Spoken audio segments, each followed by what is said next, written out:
B N Bhaskar, അതായത് C P എമ്മിൽ നിന്ന് ഏതൊക്കെ വോട്ട് മറ്റു പാർട്ടികളിലേക്ക് പോകുന്നു, സി പി എമ്മിൽ നിന്ന് ഏതൊക്കെ വോട്ട് പോകുന്നു, അതെല്ലാം വർഗീയവൽക്കരണമായി കണ്ടുകൊണ്ടാണ് ഇന്ന് എം വി ഗോവിന്ദൻ പാർട്ടിയുടെ വിലയിരുത്തൽ അവതരിപ്പിച്ചത്. അത് തെറ്റായ ഒരു വിലയിരുത്തലല്ലേ? മഞ്ജുഷേ, കഴിഞ്ഞ 5 ദിവസങ്ങളിലായി സി പി എമ്മിന്റെ സംസ്ഥാന സെക്രട്ടേറിയറ്റ് 2 ദിവസവും തുടർന്ന് 3 ദിവസങ്ങൾ സംസ്ഥാന സമിതിയും വസ്തുനിഷ്ഠ യാഥാർത്ഥ്യ ബോധത്തോടുകൂടി ഒരു വിലയിരുത്തലുകൾ നടത്തിയിട്ടുണ്ട്. നേരത്തെ ഞാൻ പലപ്പോഴും വിമർശിച്ചിട്ടുണ്ട്, സി പി എമ്മിന്റെ സംസ്ഥാന സമിതിയിലും അതുപോലെ ഘടകങ്ങളിൽ പലയിടത്തും സംവാദത്തിനിടമില്ലാത്ത തരത്തിൽ ഏക ശബ്ദമാനമായി സംസ്ഥാന സമിതിയും അതുപോലെ തന്നെ മറ്റ് ഘടകങ്ങളും മാറിയിട്ടിരിക്കുന്ന ഒരു കാലഘട്ടത്തിലായിരുന്നു. എന്നാൽ അതിനൊക്കെ വ്യത്യസ്തമായി സംസ്ഥാന സെക്രട്ടേറിയറ്റ് തുടങ്ങുന്നതിനു മുമ്പേ മുതിർന്ന നേതാക്കന്മാർ പോലും മാധ്യമങ്ങൾ നടാടെയാണ് അത്തരം കാര്യങ്ങൾ പുറത്തു വരുന്നത്. മുതിർന്ന നേതാക്കൾ നടാടെ പുറത്ത് കാര്യങ്ങൾ പറയുന്ന ഒരു സാഹചര്യം ഉണ്ടായി. അവർ വിമർശനാത്മകമായി ഈ തെരഞ്ഞെടുപ്പിന്റെ പരാജയത്തെ വിലയിരുത്തിക്കൊണ്ട് മാധ്യമങ്ങളുമായി സംവദിച്ചു. അതിനുശേഷം സംസ്ഥാന സെക്രട്ടേറിയറ്റിലും സംസ്ഥാന സമിതിയിലും വിശദമായി ചർച്ചകൾ നടത്തി അതിന്റെ രാഷ്ട്രീയ മാർഗരേഖ എന്താവണം ഇനി സി പി എമ്മിന്റെ പ്രവർത്തനം എന്നത് സംബന്ധിച്ച് വളരെ ചിട്ടയും അടുക്കും കൂടി പ്രവർത്തിക്കുന്നതിനെ സംബന്ധിച്ച് ഒരു മാർഗരേഖ തയ്യാറാക്കിയിട്ടുണ്ട്. അത് ഈ തുടർന്നുള്ള ജില്ലാ കമ്മിറ്റികളിലും ഏരിയ കമ്മിറ്റികളിലും ലോക്കൽ കമ്മിറ്റികളിലും ബ്രാഞ്ച് തലം വരെ അത് ചർച്ച ചെയ്യുന്നതിന് വേണ്ടിയിട്ടുള്ള നിർദ്ദേശവും ഉണ്ട് എന്നാണ് മനസ്സിലാക്കുന്നത്.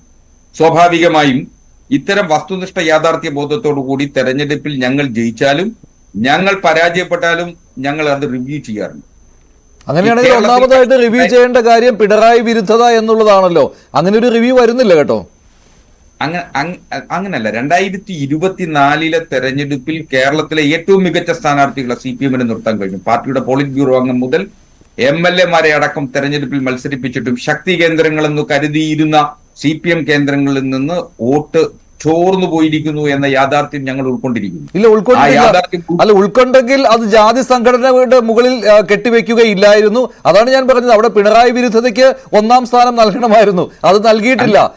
അങ്ങനെ കേരളത്തിലെ സോഷ്യൽ എഞ്ചിനീയറിംഗിൽ ഈഴവ സമുദായത്തിനുള്ള ഏറ്റവും പ്രാമുഖ്യം വളരെ കൃത്യമായി ബോധ്യമുള്ളതാണ് സി പി എമ്മിന്. സി പി എമ്മിന്റെ എല്ലാ കാലത്തെയും ശക്തി സ്രോതസ് ആ സമുദായങ്ങൾ നൽകിയിരുന്ന പിന്തുണയും ആ സമുദായങ്ങളുടെ പ്രവർത്തകരുമായിരുന്നു എന്നുള്ള വസ്തുത മറച്ചുവെക്കാനാവില്ല. എന്നാൽ കഴിഞ്ഞ തെരഞ്ഞെടുപ്പ് ഘട്ടത്തിൽ തന്നെ ഈ വിഷയം സി പി എമ്മിനും അതുപോലെ തന്നെ സി പി എമ്മിനെ സ്നേഹിക്കുന്നവർക്കും ബോധ്യപ്പെട്ടിട്ടുണ്ടായിരുന്നു. സി പി എമ്മിൽ നിന്നും ഈഴവ സമുദായ അംഗങ്ങൾ ഒഴുകി മാറിയിരിക്കുന്നു. അത് പോയത് BJP-യിലേക്കും കോൺഗ്രസിലേക്കും ഒരു വിഭാഗവും എത്തിയിട്ടുണ്ട് എന്നുള്ളൊരു വസ്തുതയാണ്. ആ വസ്തുത മറച്ചു വെച്ചുകൊണ്ട് അങ്ങനെ ഒരു വസ്തുത നടന്നിട്ടില്ല. അതിനുള്ള കാര്യകാരണങ്ങളില്ല. സ്വത്വ രാഷ്ട്രീയം എന്ന് പറയുന്നത് ഏറ്റവും അപകടം പിടിച്ച രാഷ്ട്രീയ ചിന്താഗതിയാണെന്ന് വിലയിരുത്തുന്നതാണ് സി പി എം. മാത്രമല്ല, സി പി എമ്മിന്റെ എല്ലാ കാലത്തെയും രാഷ്ട്രീയ നിലപാട് എന്ന് പറയുന്നത് ഭൂരിപക്ഷ വർഗീയതയും ന്യൂനപക്ഷ വർഗീയതയും ഒരേപോലെ എതിർക്കപ്പെടണമെന്നുള്ളതാണ്. ഇവിടെ നിർഭാഗ്യവശാൽ ചില ഘട്ടങ്ങളിൽ ന്യൂനപക്ഷ സമുദായങ്ങളെ അല്ലെങ്കിൽ ആ അംഗങ്ങളെ സ്വാധീനിക്കുന്നതിന് വേണ്ടി എന്ന ശ്രമത്തിന്റെ ഭാഗമായി ന്യൂനപക്ഷ സമുദായങ്ങളെ വഴിവിട്ട് പ്രീണിപ്പിക്കുന്ന തരത്തിൽ തോന്നുന്ന തരത്തിലേക്ക് സി പി എമ്മിന്റെ ചില നയപരിപാടികൾ പോയിട്ടുണ്ട് എന്നുള്ളതായിരുന്നു വസ്തുത. ആ വസ്തുതയിൽ നിന്ന് നേരത്തെ സി പി എമ്മിനുണ്ടായിരുന്ന വോട്ട് ബാങ്കുകളായ ഈഴവ സമുദായങ്ങൾ സി പി എമ്മിൽ നിന്നും ഭൂരിപക്ഷം ഒഴുകിപ്പോയിട്ടുണ്ട്. ആ വസ്തുതകളായിരുന്നു. അതിനുള്ള ആ വസ്തുത അംഗീകരിക്കുന്നില്ല അഡ്വക്കേറ്റ് ബി എൻ ഭാസ്കർ. ആ വസ്തുത സി പി എം അംഗീകരിക്കുന്നില്ല, തുറന്ന് സമ്മതിക്കുന്നില്ല. ഗോവിന്ദ മാസ്റ്ററോട് ഇക്കാര്യം ചോദിച്ചിരുന്നു. അദ്ദേഹം അതിന് വെള്ളാപ്പള്ളിയെ കുറ്റം പറയുകയാണ് ചെയ്യുന്നത്. SNDP അങ്ങനെ ഒരു വിലയിരുത്തൽ നടത്താൻ പാടില്ലായിരുന്നു എന്ന വിലയിരുത്തലാണ്. സി പി എം സഹയാത്രികനായ താങ്കൾക്ക് അത് തോന്നുന്നത് പോലെ പാർട്ടിക്ക് എന്തുകൊണ്ട് തോന്നുന്നില്ല അങ്ങനെ ഒരു പ്രീണന നയം ഉണ്ടായിരുന്നു എന്നുള്ളത്? അല്ല, അതിന്റെയൊക്കെ കൂടെ പശ്ചാത്തലത്തിലാണ് അതിന്റെ കാര്യകാരണങ്ങൾ. ഒന്ന്, രണ്ടാമത്തെ കാര്യകാരണങ്ങളിൽ ഏറ്റവും പരമപ്രധാനമായി തോന്നുന്നത് SNDP യോഗത്തിന്റെ നേതൃത്വത്തിൽ ഇരിക്കുന്ന ശ്രീ വെള്ളാപ്പള്ളി നടേശൻ അടക്കമുള്ള നേതാക്കന്മാർ അവർ SNDP-യെ RSS വൽക്കരിക്കുന്നതിനുള്ള ശ്രമം നടത്തിയിട്ടുണ്ട്. അല്ല, അവിടെയാണ് പ്രശ്നം. അതിനെ ഈ BJP-യിലേക്ക് വോട്ട് പോകുന്നതിനെ ഇപ്പോൾ വെള്ളാപ്പള്ളി നടേശൻ RSS ആ കുടുംബം തന്നെ RSS വൽക്കരിച്ചിരിക്കുന്നു എന്ന രീതിയിലാണ് ഇന്ന് വാർത്താ സമ്മേളനത്തിൽ ഗോവിന്ദൻ മാസ്റ്റർ പറഞ്ഞത്. അതിന് കാരണം ഈ SNDP യോഗം വോട്ടുകൾ എന്ന് പറയുന്നത് ഈഴവ സമുദായത്തിന്റെ വോട്ടുകൾ കുറേയേറെ പാർട്ടിയിൽ നിന്ന് പോയി, അത് BJP-യിലേക്ക് പോയി എന്നുള്ള കാര്യം മാത്രമല്ല, ഈ വാർത്താ സമ്മേളനത്തിൽ SNDP യോഗം ജനറൽ സെക്രട്ടറി നടത്തിയ പരാമർശങ്ങളും യോഗനാഥത്തിൽ അദ്ദേഹം എഴുതിയ ലേഖനവുമാണ്. താൻ രക്തസാക്ഷിയാവാനും തയ്യാറാണ്, ചില സത്യങ്ങൾ തുറന്നു പറയുകയാണ് എന്ന്. അതിലാണ് ഈ മുസ്ലിം പ്രീണനം അദ്ദേഹം എടുത്തു പറഞ്ഞത്. അത് LDFന്റെയും UDFന്റെയും കാര്യം അദ്ദേഹം പറയുകയും ചെയ്തിരുന്നു. അതിന്റെ ചുവട് പിടിച്ചാണ് ഗോവിന്ദ മാസ്റ്റർ ഇങ്ങനെ ഒരു വിലയിരുത്തൽ നടത്തിയിരിക്കുന്നത്. അല്ലാതെ അവിടെ ഈ പ്രീണനം നടത്തുന്നു എന്ന കാര്യം അദ്ദേഹം സമ്മതിച്ചിട്ടേ ഇല്ല. അങ്ങനെ തോന്നലിനെ പോലും അദ്ദേഹം പറയുന്നില്ല. മാത്രമല്ല ഇന്ത്യൻ കോൺടെസ്റ്റിൽ അങ്ങനെ പറയാൻ പാടില്ലായിരുന്നു എന്നാണ് അദ്ദേഹം പറഞ്ഞത്. അല്ല, ഒരു കാര്യം, മുസ്ലിം ന്യൂനപക്ഷങ്ങൾക്ക് സ്വാഭാവികമായി വന്നിട്ടുള്ള ആശങ്കകൾ, ആ ആശങ്കകൾക്കൊപ്പം നിൽക്കുന്ന ഘട്ടത്തിൽ, ആ ആശങ്കകളെ അഡ്രസ് ചെയ്യുന്ന ഘട്ടത്തിൽ CPM എടുത്തിട്ടുള്ള നിലപാടുകളിൽ തെറ്റിദ്ധാരണ വരുത്തിയിട്ടുണ്ട്.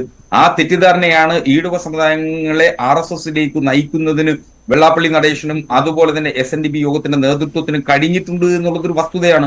ആ വസ്തുതയിൽ നിർത്തിക്കൊണ്ട് വേണം നമുക്കിതിനെ വിലയിരുത്താൻ. അതുകൊണ്ടാണ് സഖാവ് MV ഗോവിന്ദ മാസ്റ്റർ വളരെ കൃത്യമായി ഇത് സംബന്ധിച്ച് വിമർശനം ഉന്നയിച്ചത്. SNDP യോഗത്തിന്റെ രാഷ്ട്രീയ നിലപാട് കാലാകാലങ്ങളിൽ നമുക്കറിയാവുന്നതാണ്.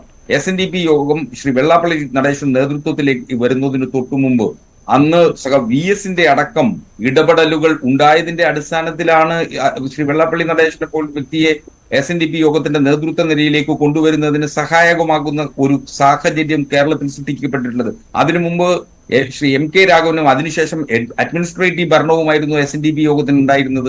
അപ്പൊ ആ കാലഘട്ടത്തിൽ നിന്ന് അദ്ദേഹം വന്ന വഴി മറന്നുകൊണ്ട് SNDP യോഗത്തിന്റെ പ്രവർത്തനങ്ങൾ ഇന്ന് RSSലേക്ക് നയിക്കുന്ന തരത്തിലേക്കാണ് അദ്ദേഹം നടത്തിക്കൊണ്ടിരിക്കുന്നത്.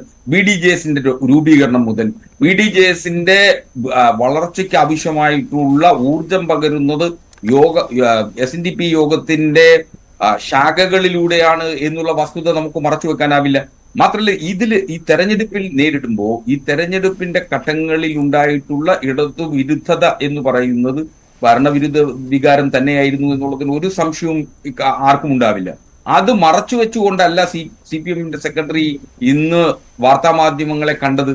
അതുകൊണ്ട് ഞങ്ങളുടെ ശൈലിയെ സംബന്ധിച്ച്, CPM നേതൃനിരയിൽ നിൽക്കുന്ന നേതാക്കന്മാരുടെ ശൈലിയെ സംബന്ധിച്ച് തിരുത്തേണ്ടത്. അപ്പോഴാണ് നിങ്ങൾ മാധ്യമപ്രവർത്തകർ ചോദിക്കുന്നത് മുഖ്യമന്ത്രി തിരുത്തേണ്ടത്. ഒരു വ്യക്തിയുടെ ശൈലി രൂപപ്പെടുന്നത് ഒരു ദിവസം കൊണ്ടോ അല്ലെങ്കിൽ ഒരു മാസം കൊണ്ടോ അല്ല. അപ്പോ പിണറായി വിജയനെ സംബന്ധിച്ചിടത്തോളം അദ്ദേഹം 6 പതിറ്റാണ്ടായി പൊതുജീവിതം നയിക്കുന്ന വ്യക്തിയാണ്. അദ്ദേഹം നിങ്ങൾ മാധ്യമങ്ങളുടെ ലുല്ലബി കേട്ട് വളർന്നു വന്ന ഒരു നേതാവല്ല. പക്ഷെ ആ ശൈലി എപ്പോഴും കേരളം സഹിക്കണമെന്ന് നിർബന്ധം പിടിച്ചുകൂടാ. അങ്ങനെ പറ്റില്ല. ശൈലി മാറ്റണമെന്ന് ഒരുമിച്ചുള്ള ഒരു ആവശ്യം ഉയരുകയാണെങ്കിൽ മാറ്റേണ്ടി വരും. അതായിരുന്നു ഈ ജനവിധി. അതാണ് ഷോക്ക് ട്രീറ്റ്മെന്റ് എന്ന് പറയുന്നത്. അത് ഈ ജനവിധിയിലൂടെ കിട്ടുകയാണ്. എന്നിട്ടും ഏത് ശൈലിയാണ് മാറ്റേണ്ടതെന്ന് ചോദിച്ചാൽ അത് ജനങ്ങളോടുള്ള വെല്ലുവിളിയാണ്.